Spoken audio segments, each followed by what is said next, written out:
Hello friends, welcome to my YouTube channel let's learn PSIR.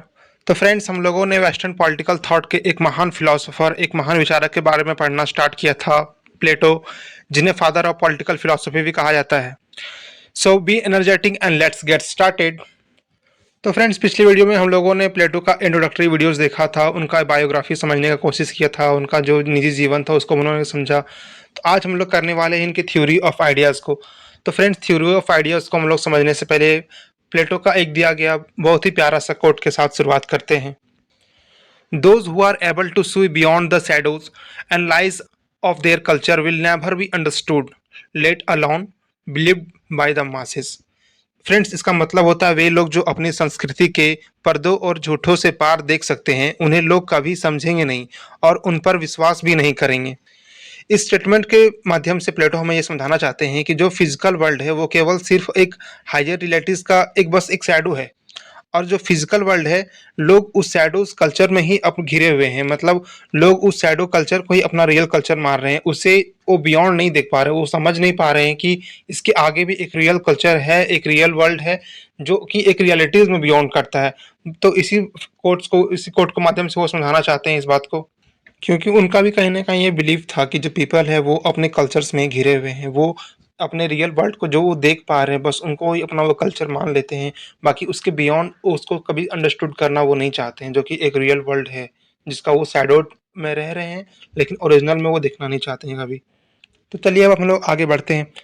तो friends, जैसे कि हम लोगों ने ये प्लेटो के सीरीज़ में स्टार्ट किया था। प्लेटो के सीरीज़ में पहला क्लास हम लोगों ने देखा इंट्रोडक्शन टू प्लेटो, या उनका बायोग्राफी देखा हम लोगों ने। आज हम लोगों ने थ्योरी ऑफ आइडियाज़ कर रहे हैं।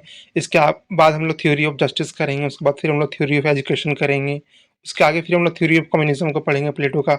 उसके बाद हम लोग लास्ट में इनका क्रिटिसिज्म ऑफ प्लेटो पढ़ेंगे, जिसमें हम लोग जानेंगे कि आखिर इतना सारा थ्योरीज देने के बाद भी कई सारे वेस्टर्न फिलोसफर्स ने, कई सारे विचारक ने आखिर इनके थ्योरीज को क्रिटिसाइज क्यों किया, किस बेसिस पे किया, वो सारा कुछ हम लोग समझने का प्रयास करेंगे सबसे लास्ट सीरीज, इस सीरीज के सबसे लास्ट क्लास में। तो चलिए हम लोग आगे बढ़ते हैं। फ्रेंड्स, प्लेटो का जो ये थ्योरी ऑफ आइडियाज था, ये सॉक्रेट के कोर प्रिंसिपल पे बेस्ड थी। उनकी जो विचारधारा थी सॉक्रेट की स्टेट को लेकर के, उसी का बस ये एक स्टैंडर्ड फॉर्म है, जिसको एक अच्छे तरीके से वो डिस्क्राइब करने की कोशिश की है प्लेटो ने। और उसके थ्रू ये बताना चाहते हैं प्लेटो की जो नॉलेज है, वो नॉलेज वर्चू का हाईएस्ट लेवल है। मतलब जो वर्चू होता है वो नॉलेज का सबसे हाईएस्ट लेवल होता है। और उनका ये मानना है कि नॉलेज अटेनेबल है, मतलब हम लोग ज्ञान को प्राप्त कर सकते हैं, और अगर ज्ञान को प्राप्त कर सकते हैं तो डायरेक्टली इनडायरेक्टली हम लोग वर्चू को भी अटेंड कर सकते हैं, प्राप्त कर सकते हैं। बस इस चीज़ को वो समझाना चाहते हैं थ्योरी ऑफ आइडियाज़ के माध्यम से। तो प्लेटो भी इसी आइडियल स्टेट के माध्यम से रियलिटी को बताना चाहते हैं, समझाना चाहते हैं कि आखिर ये रियलिटीज़ होता क्या है। आखिर हर फिलोसोफर का या हर किसी का मतलब एक प्राइम कंसर्न होता है कि आखिर रियलिटी क्या है, आखिर रियलिटी हम लोग किस चीज़ को मान रहे हैं। बट फ्रेंड्स, मैं अगर आप लोगों से पूछूं कि रियलिटी क्या है, मतलब तो आप लोग शायद ये मतलब आप लोग को ये लगे कि जो हम लोग देख पा रहे हैं, जो हमारे सराउंडिंग्स हो रहा है, जो हमारे इन्वायरमेंट में हो रहा है, वो एक रियलिटी है। अगर मान लीजिए आप कहीं खड़े हैं और आपके साथ में एक कोई दोस्त है जो आपको कहीं दूर से बुला रहा है, लेकिन आपके बीच में कुछ नहीं है, मतलब डायरेक्ट गैप है, और वो आपको डायरेक्टली देख पा रहा है, आप उनको डायरेक्टली देख पा रहे हो, वो आपको कॉल कर रहा है, आप उससे बुला रहे हो, ठीक है। तो उन्हें तो ऐसा लग रहा है कि हम लोगों के बीच में कुछ नहीं है, मतलब हम लोग एक रियल वर्ल्ड में जी रहे हैं। लेकिन अगर मान लीजिए फ्रेंड्स, हम लोग के बीच में कुछ ऐसा इंस्ट्रूमेंट रख दिया जाए, ऐसा इंस्ट्रूमेंट रख दिया जाए जिससे कि हम लोग को ये पता चले कि हम लोग दोनों के बीच में और क्या क्या है, एग्जिस्ट कर रहा है। तो शायद इससे पता चल जाए कि हम लोगों के बीच में ऐसा लाखों माइक्रो न्यूट्रिएंट्स, मतलब माइक्रो ऑर्गेनिजम्स है, जो कि हम लोग तो देख ही नहीं पा रहे हैं, जो एक्चुअल में रियल है। क्योंकि अगर हम लोग इस बेसिस पे मान के चलें कि जो हम लोगों को दिख रहा है बस वो रियल है, तो उस बेसिस पे तो हम लोग बहुत चीज़ को देख ही नहीं सकते हैं। तो हम लोग ये तो नहीं मान सकते कि जो हम लोग देख रहे हैं वो रियल है। क्योंकि अगर कोई ऐसा माइक्रोस्कोपिक या कोई भी ऐसा इंस्ट्रूमेंट यूज़ किया जाए जिससे कि हम लोग एक मतलब स्मॉल माइक्रो पार्टिकल्स को भी ऑब्जर्व कर सकें, वैसा अगर हम लोग इंस्ट्रूमेंट का यूज़ करें तो हम लोग को पता चलता है कि नहीं, आखिर इस रियल वर्ल्ड में बहुत कुछ ऐसा एग्जिस्ट कर रहा है जिसे हम लोग फील नहीं कर सकते हैं या महसूस नहीं कर सकते हैं, देख नहीं सकते हैं। तो बस इसी बात को समझाने का वो प्रयास करते हैं प्लेटो अपने थ्योरी ऑफ आइडियाज़ के माध्यम से। वो कहते हैं कि थ्योरी ऑफ आइडियाज़ जो है, वो बस एक आइडियल स्टेट को क्रिएट करने का एक ज़रिया है, आइडियल स्टेट को बनाने का एक ज़रिया है वो। बट जो ये गैप रह जाता है जिससे हम लोग देख पाते हैं, या जिससे हम लोग फ़ील कर पाते हैं, या जिसके बारे में हम लोग सोच पाते हैं, इसी आइडियाज़ को वो अपने थ्योरी ऑफ आइडियाज़ के थ्रू समझाना चाहते हैं, जिसे वो फिज़िकल वर्ल्ड या भौतिक दुनिया का नाम देते हैं, और एक आध्यात्मिक दुनिया का नाम देते हैं, जिसे वो रियल स्टेट या इंटेलेक्चुअल स्टेट से इंट्रोड्यूस करते हैं। लेकिन फ्रेंड्स, ये कब पॉसिबल होगा? मतलब हम लोग क्या समझ सकते हैं कि जिस आइडियल स्टेट की हम बात करते हैं, या हम लोग अपने खुद के लाइफ से मतलब समझ सकते हैं, जैसे कि मान लीजिए अब लोग एडिसन का एग्जांपल लेते हैं। एडिसन ने बल्ब का खोज किया था, ऐसा हम लोग सबको जानते हैं कि पहला बार एडिसन का मतलब बल्ब एडिसन ने बल्ब का खोज किया था। हम लोगों से कोई भी पूछता है कि बल्ब का खोज किसने किया था, हम लोग कहते हैं एडिसन ने। लेकिन ये गलत है, मतलब ऐसा सही नहीं है। बल्ब का खोज पहले एडिसन के माइंड ने किया था, उनके आइडियाज ने किया था कि उनके मन में पहले आया होगा ना कहीं कि उनको ये लगा होगा कि नहीं, बल्ब भी ऐसा हो सकता है जो हमें एक मतलब सोर्स ऑफ लाइट दे सकता है, आर्टिफिशियल सोर्स ऑफ लाइट। उसके बाद वो उस पे अपना काम करना स्टार्ट किए, अपने आइडियाज़ के ऊपर काम करना स्टार्ट किए, और कहीं न कहीं कई असफलताओं से गुजरने के बाद वो लास्ट में सफल हुए बल्ब बनाने में। तो फ्रेंड्स, उसी तरह प्लेटो भी यहाँ पे हमें समझाना चाहते हैं कि आइडियल स्टेट कब बनेगा। आइडियल स्टेट एक आइडिया से आएगा, और आइडिया कौन लाएगा? आइडिया मतलब किसी न किसी के मन में तो आना चाहिए। तो उसके अकॉर्डिंग कहना है कि आइडिया वही लाएगा, a person is required who has ability of reasoning and logical mind. Plato का मानना है कि ये आइडिया उनके मन में आएगा जो पीपल जिसके अंदर रीजनिंग का एबिलिटी हो, जिसके अंदर लॉजिकल माइंड का एबिलिटी हो। ये आइडियाज उनके अंदर ही आएगा, और उनके थ्रू ही आइडियल स्टेट का निर्माण होगा। वही सिर्फ आइडियल स्टेट को देख सकते हैं जिनके अंदर रीजन करने की क्षमता हो, जिसके अंदर लॉजिकल माइंड हो। और इसलिए वो कहते हैं, to understand the idea we need an enlightened soul. Thus, only the philosopher is the man of reason can create the ideal state of this on this planet of Earth. उनका ये मानना है कि मतलब हमें एक ऐसे इनलाइटेंड सोल की ज़रूरत है, और वो सिर्फ एक फिलोसोफर में ही पाई जाती है जिसके अंदर रीज़न डोमिनेट करता है। और रीज़न डोमिनेट करने के कारण ही वो आइडियल स्टेट का आइडिया को क्रिएट कर सकते हैं इस प्लेनेट ऑफ अर्थ में। क्योंकि उनको वो महसूस कर सकते हैं, उनके अंदर रीज़न करने की क्षमता है, उन्हें वो फार साइटेडनेस है कि वो दूर देख सकते हैं। तो चलिए फ्रेंड्स, हम लोग अब आगे बढ़ते हैं और आगे समझते हैं इनकी थ्योरी ऑफ आइडियाज़ को। फ्रेंड्स, प्लेटो ने जो थ्योरी ऑफ आइडियाज़ दिया है, उसमें उनका मेन कंसर्न था reality is the shadow of ideas. मतलब उनके अकॉर्डिंग अगर इंटेलेक्चुअल वर्ल्ड जो है, वहाँ पे अगर कोई चीज़ एग्जिस्ट कर रही है, तो वो रियल वर्ल्ड में वैसा कभी नहीं हो सकता है। क्योंकि अगर हम लोग ऐसा आप लोग ऐसा मान के चलिए, जैसे कि मान लीजिए वहाँ पे ऐसा कोई मतलब बना हुआ है, ऐसा कोई बिल्डिंग बना हुआ है, या ऐसा कोई ऑब्जेक्ट है जो कि काफ़ी सुनहरा है, काफ़ी सुंदर देखने में लग रहा है, जो कि उनके अकॉर्डिंग वो इंटेलेक्चुअल वर्ल्ड में है। अगर हम लोग रियल वर्ल्ड की बात करें, तो वही सेम चीज़, वैसा ही बिल्डिंग, वैसा ही कुछ ऑब्जेक्ट्स, वैसा ही कुछ यहाँ पे अगर शैडोड वर्ल्ड में है, अगर कोई फिजिकल वर्ल्ड में है, तो प्लेटो कहते हैं कि वो ऐसा कभी रियल उसके ऐसा कभी हो ही नहीं सकता। बस वो इसकी एक परछाई होगी जो कि धूमिल होगी, जिसे वो क्लियरली हम लोग नहीं देख सकते हैं। जितना मतलब उसके अकॉर्डिंग ब्राइटेंड, जितना चमकदार अगर वो मतलब इंटेलेक्चुअल वर्ल्ड में पाया जाएगा, वो फिजिकल वर्ल्ड में कभी हो ही नहीं सकता, जिसे वो भौतिक दुनिया का नाम देते हैं कि मतलब फिजिकल वर्ल्ड तो बस उसका एक शैडो है। उसी को ये बताना चाहते हैं कि जो रियलिटी हम लोग देख रहे हैं, बस वो एक शैडो है किसका, एक आइडिया का, एक आइडियल स्टेट का। जिस आइडियल स्टेट का हम लोग बात करते हैं, जो कि इंटेलेक्चुअल स्टेट में, इंटेलेक्चुअल वर्ल्ड में बिलोंग करता है, उसका तो बस एक आइडिया है जिसका हम लोग रियलिटी में देख रहे हैं, रियलिटी में बिलीव कर रहे हैं। इसीलिए प्लेटो का एक बहुत मतलब बहुत प्रसिद्ध एक उसका एक कोट है, जिसे कहते हैं हम लोग, when we look at the material world as think that this world is real, it happens because of our ignorance. What we consider as real is an illusion of reality. इसके माध्यम से वो समझाना चाहते हैं कि जो मटेरियल वर्ल्ड है, मटेरियल वर्ल्ड मतलब जिस वर्ल्ड में हम लोग रह रहे हैं, उसको ये मटेरियल वर्ल्ड बोलते हैं। इस मटेरियल वर्ल्ड में हम लोग ऐसा सोचते हैं कि जो हम लोग देख रहे हैं वो यही वर्ल्ड रियल है। लेकिन ऐसा क्यों हो रहा है? क्योंकि हम जो इग्नोर कर रहे हैं, मतलब हम लोग जिस वर्ल्ड को देख रहे हैं उसी को अपना मान रहे हैं, और इसीलिए हम लोग सारा कुछ को इग्नोर कर देते हैं। इग्नोर किसको करते हैं कि हम लोग फार साइटेडनेस नहीं देखते हैं, हम लोग अपने अंदर रीज़न नहीं लाते हैं सोचने का क्षमता कि शायद इससे आगे भी कुछ हो सकता है। इस रीज़न को इग्नोर करने का ही नज़रिया के मतलब नतीजा क्या है कि हम लोग इस वर्ल्ड को रियल मान लेते हैं, और हम लोग इस इल्यूजन को, जो इस रियलिटी का हम लोग देख रहे हैं, इस इल्यूजन को ही हम लोग रियलिटी मान लेते हैं। उनके अकॉर्डिंग क्या होता है कि जो जो रियल वर्ल्ड है उसको वो सुप्रीम रियलिटी मानते हैं प्लेटो।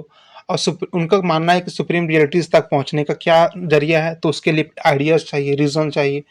और आइडियाज मतलब किसके अंदर आएगा? जिसके अंदर रीजन करने की क्षमता होगी। रीजन करने की क्षमता किसको किसके होगी? उनके अकॉर्डिंग फिलोसफर किंग को होगी, या फिलोसफर को होगी जिसके अंदर लॉजिकल माइंड बिलोंग करता हो, रीजन डोमिनेट करता हो।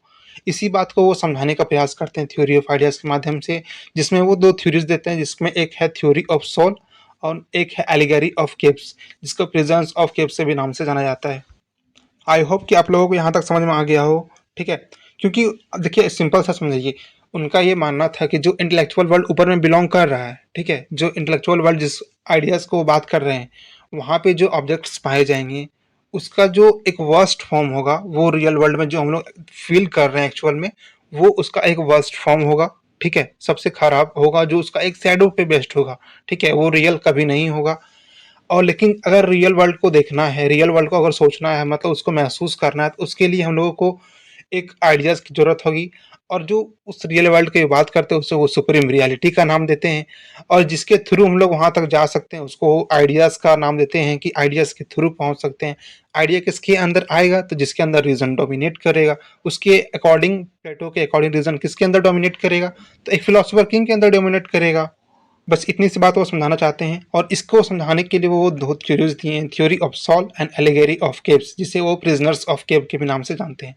तो चलिए हम लोग आगे इसका समझना स्टार्ट करते हैं कि थ्योरी ऑफ सोल क्या है। फ्रेंड्स, थ्योरी ऑफ सोल को समझाने के लिए उन्होंने थ्री एलिमेंट का यूज़ किया था। थ्री एलिमेंट्स मतलब तीन वर्ड्स का यूज़ किया था।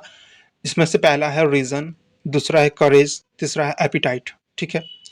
ये तीन एलिमेंट्स के थ्रू उन्होंने पूरा थ्योरी ऑफ सोल को समझाने का प्रयास किया है कि पूरे मतलब जितने भी मतलब इंसान होते हैं, जितने भी पीपल्स होते हैं, खास करके वो अपने स्टेट के कंसर्न में बता रहे थे, जितना उन्होंने अपने देखा था, ठीक है? तो उसके अकॉर्डिंग मानना था कि मतलब एलिमेंट्स के अंदर, मतलब इंसान के अंदर तीन तरह का सोल्स होते हैं, तीन तरह का एलिमेंट्स मतलब डोमिनेट करते हैं। एक है रीजन, दूसरा है करेज, तीसरा है एपिटाइट।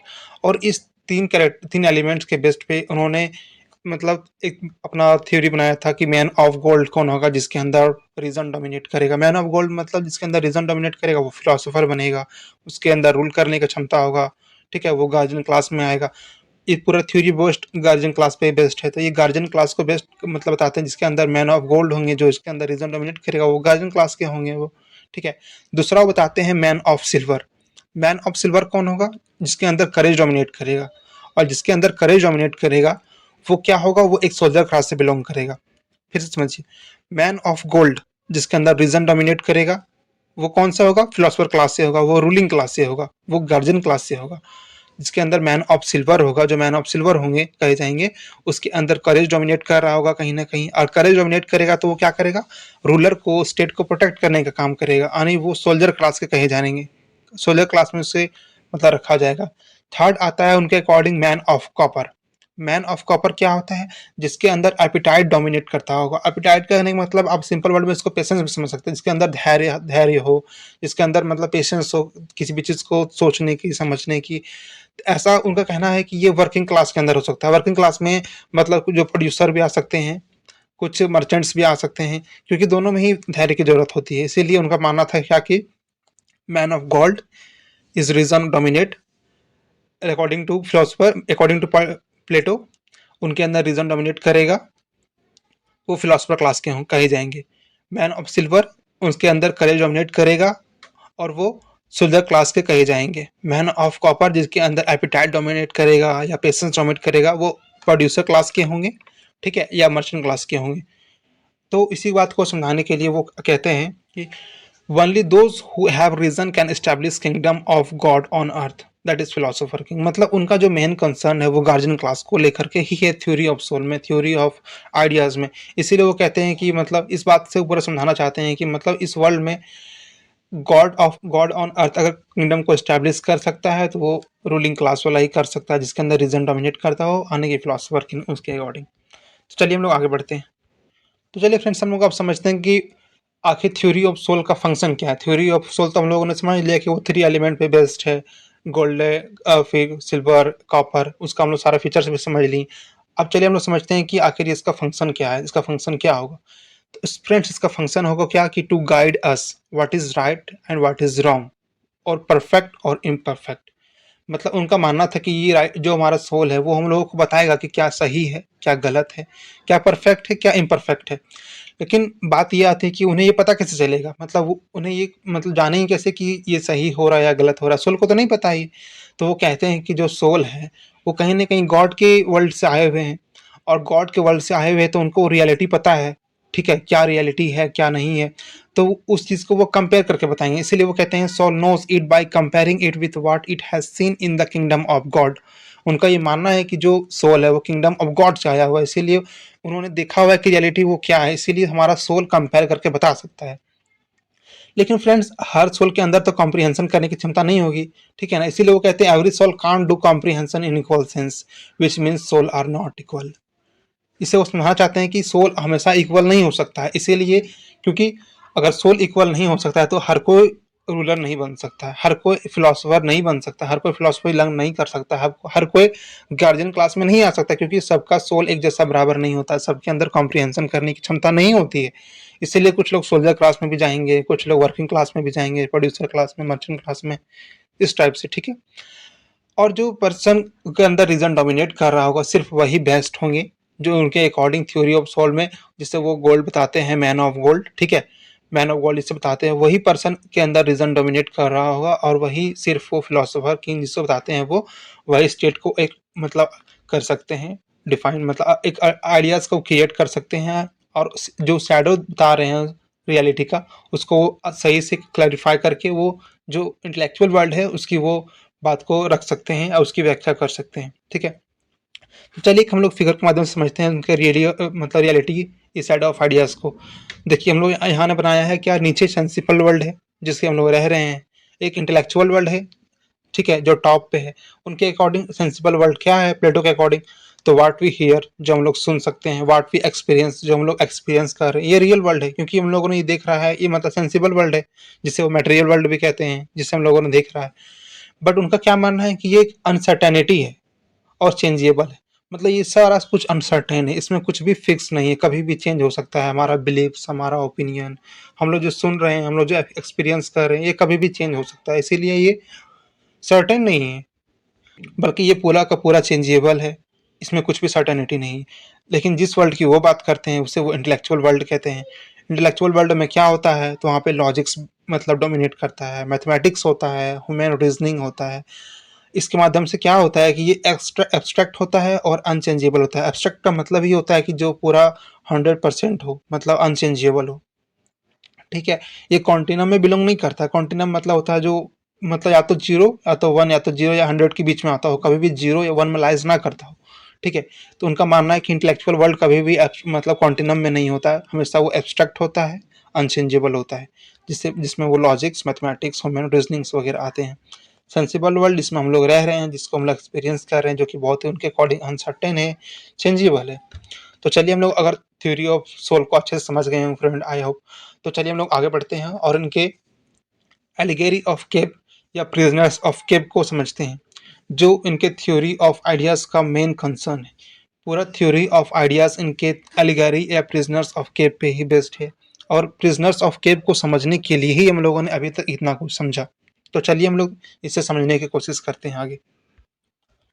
फ्रेंड्स प्लेटो का जो थ्योरी है प्रिजनर्स ऑफ केव, ये उन्होंने अपने एक स्टोरी के माध्यम से बताने की कोशिश किया है। ये स्टोरी कहाँ पे है, तो जो उनका जो बुक था the famous book the Republic के अंदर ही एक चैप्टर है reality is shadow of ideas, उसके अंदर ही ये एलिगेरी या प्रिजनर्स ऑफ केव को समझाने का कोशिश करते हैं, जिसमें वो बताते हैं, मतलब उन्होंने एक स्टोरी क्रिएट किया हुआ है अपने बुक में, जिसमें कुछ कैरेक्टर्स रखे हैं, उसमें सुकरात भी है, जिसमें जिसको अपना गुरु मानते हैं, वो गुरु मानते हैं क्या, गुरु है उनके सुकरात, सुकरात को रखे हैं, दो तीन और फिलोसफर्स को वो रखे हैं, थ्रेसिमाइकस, ठीक है, इस तरह के जितने भी फिलोसफर्स हैं उनको वो रखे हैं, और उनके माध्यम से ये प्रिजनर्स ऑफ केव को वो डिफाइन करते हैं, जिसमें वो बताते हैं कि कुछ लोगों को एक केव्स में मतलब एज ए प्रिजन रख दिया गया है, जहाँ पे पूरा अंधेरा है, जहाँ पे उन लोगों का कुछ मतलब दिखाई नहीं दे रहा है, उन लोगों का हाथ बंधे हुए हैं, उन लोगों का चेहरा जो है वो दीवार की ओर मतलब वॉल की ओर फेस किया हुआ है, ठीक है। उन लोगों ने कई सालों तक मतलब बाहरी दुनिया देखा ही नहीं है, मतलब अंदर ही अंदर वो रह रहे हैं सारे लोग, और उन लोगों ने क्या मान लिया आपस में कि रियलिटी यही है, वर्ल्ड यही है, जैसा कि हम लोग इस फिगर में देख पा रहे होंगे। ये जो जो केव दिख रहा है अंदर में, ठीक है, कुछ लोग बस इसके अंदर ही रहते हैं और इसे बाहर निकलने का प्रयास नहीं करते, जिस वर्ल्ड में वो रह रहे हैं, ठीक है। वहाँ पे अगर कुछ लाइट्स है, मान लीजिए कुछ रोशनी है, मान लीजिए वहाँ पे अगर आग लगा हुआ है किसी तरह से बर्निंग के लिए, वहाँ पे पूरा फुल फ्लेम नहीं, अगर बस उससे लाइटनिंग के लिए कुछ आग लगा हुआ है, बट उसको लग रहा है मतलब दीवार की तरफ फेस किया हुआ है, उसको ऐसा फील हो रहा है कि दुनिया यही है, बस थोड़ा बहुत लाइट कहीं से आ रहा है, ठीक है। लेकिन कभी भी वो रियल वर्ल्ड को एक्सपीरियंस करने की कोशिश नहीं करते हैं। Like man in caves ignorant man consider shadow as the reality when pushed out of the cave into the sunlight. इसके माध्यम से वो समझाना चाहते हैं कि मतलब जो पीपल वहाँ पे रह रहे हैं वो मतलब इग्नोरेंट टाइप के हैं, मतलब जो शैडोज उनको दिख रहा है वहाँ पे बस उसी को वो रियलिटी मानते हैं, लेकिन खुद को वो पुश करके वो बाहर नहीं लाना चाहते हैं। मतलब सनलाइट में बाहर आने का मतलब है कि सेंसिबल वर्ल्ड से इंटेलेक्चुअल वर्ल्ड, ठीक है, हमारा कल्चर से लेकर के आइडियाज तक पहुंचने का, जो इसी को बताते हैं कि हम लोग खुद को पुश नहीं करते हैं। हम लोग जो जिस शैडो में रह रहे हैं, जिस अंधेरे में रह रहे हैं, वहां से हम लोग सनलाइट की ओर नहीं जाना चाहते हैं कभी भी। हम लोग उसके अंदर ही मतलब उसी डोमेन में फंस के रह जाते हैं, ठीक है।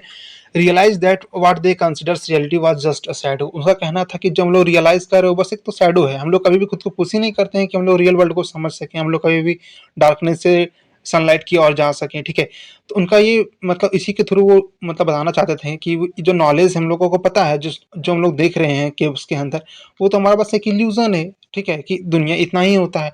लेकिन हम लोग जब तक खुद को पुश नहीं करेंगे तो हम लोग पता कैसे चलेगा कि इसके बाहर भी एक ऐसी दुनिया है जहाँ पे जो कि काफ़ी खूबसूरत है, जहाँ पे काफ़ी ज़्यादा मात्रा में सनलाइट्स है। और इसी के माध्यम से वो reality of shadow of ideas को शो करने का कोशिश करते हैं।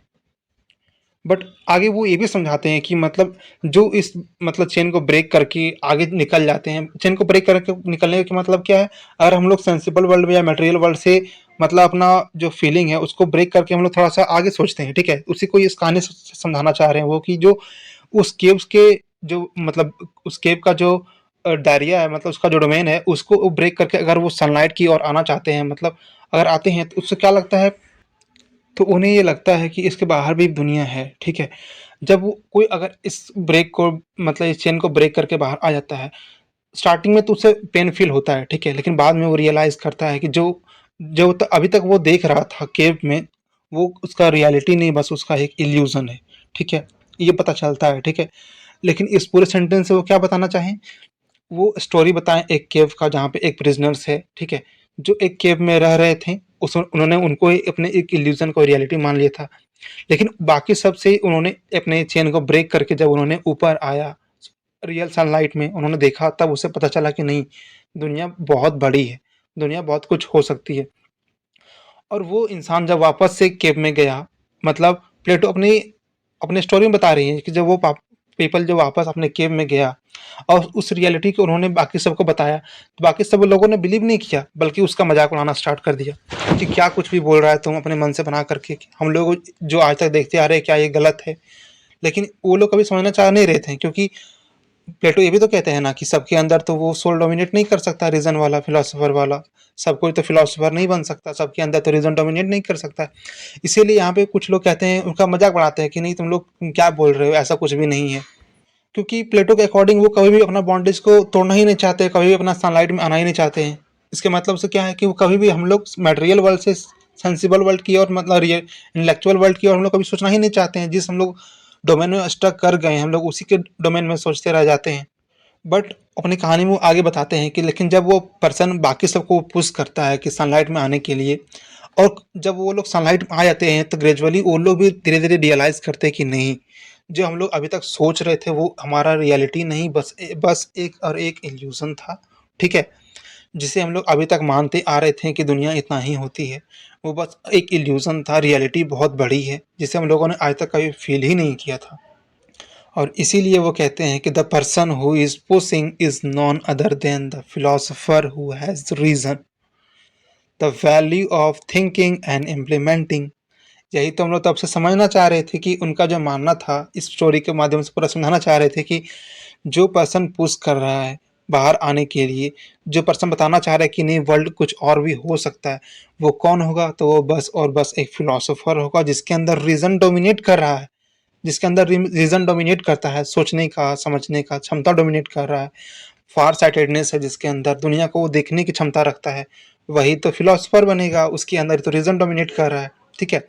उस वैल्यू को जो इम्प्लीमेंट करने का क्षमता रखते हैं, वही एक फिलोसोफर किंग होते हैं। तो आई होप फ्रेंड्स आप लोगों को पूरा थ्योरी ऑफ आइडियाज प्लेटो का समझ में आ गया होगा, जिसमें हम लोगों ने पहले उनका थ्योरी ऑफ सोल को समझा, ठीक है, कि थ्योरी ऑफ सोल में वो मतलब पीपल्स को तीन पार्ट में बांट देते हैं, जहाँ पे वो man of gold, man of silver, man of copper के माध्यम से उन्होंने रूलिंग क्लास, सोल्जर क्लास और एपेटाइट क्लास के यानी कि मर्चेंट क्लास या प्रोड्यूसर क्लास को समझाने का कोशिश किया। उसके माध्यम से उन्होंने फिर एलिगरी ऑफ केव्स या प्रिजनर्स ऑफ केव्स के माध्यम से उन्होंने एक स्टोरी बना करके जो उनके जो उसके जो बुक है द रिपब्लिक, उसके माध्यम से वो समझाना चाहे हैं कि मतलब रियलिटीज़ क्या है, ठीक है? एक स्टोरी के माध्यम से। एक स्टोरी में उन्होंने बहुत सारे कैरेक्टर को रखा, ठीक है? इस कैरेक्टर के माध्यम से उन्होंने सारा कुछ समझाना चाहा कि हम लोग जो बिलीव करते हैं, जो हम लोग देख पाते हैं और जो हम लोग नहीं देख पाते हैं, उसके बीच में भी बहुत कुछ है। हम लोगों को बस रियलाइज़ करने की ज़रूरत है कि नहीं, हो सकता है हमारा जो डोमेन है, हमारा जो चेन है, उसको ब्रेक करके बस बाहर आने की ज़रूरत है, ताकि हम लोग सोच सकें। और जो इस चेन को ब्रेक करेगा, उसके अंदर कहीं न कहीं रीज़न डोमिनेट करेगा, और रीज़न डोमिनेट करेगा वही तो फिलॉसफर बनेगा, ठीक है? तो चलिए, आई होप आप लोगों को ये वीडियो पसंद आया हो। वीडियो अगर आप लोगों को फ्रेंड्स पसंद आया हो तो वीडियो को लाइक करें। अगर आप इस चैनल पे नए हैं तो चैनल को सब्सक्राइब कर लें, अपने फ्रेंड से भी शेयर करें ताकि उनको भी मतलब समझने में आसानी हो। और बेल आइकन को जरूर प्रेस कर ले ताकि आने वाले सारी वीडियोस का नोटिफिकेशन आप तक सबसे पहले पहुंचे। Thank you. Have a good day.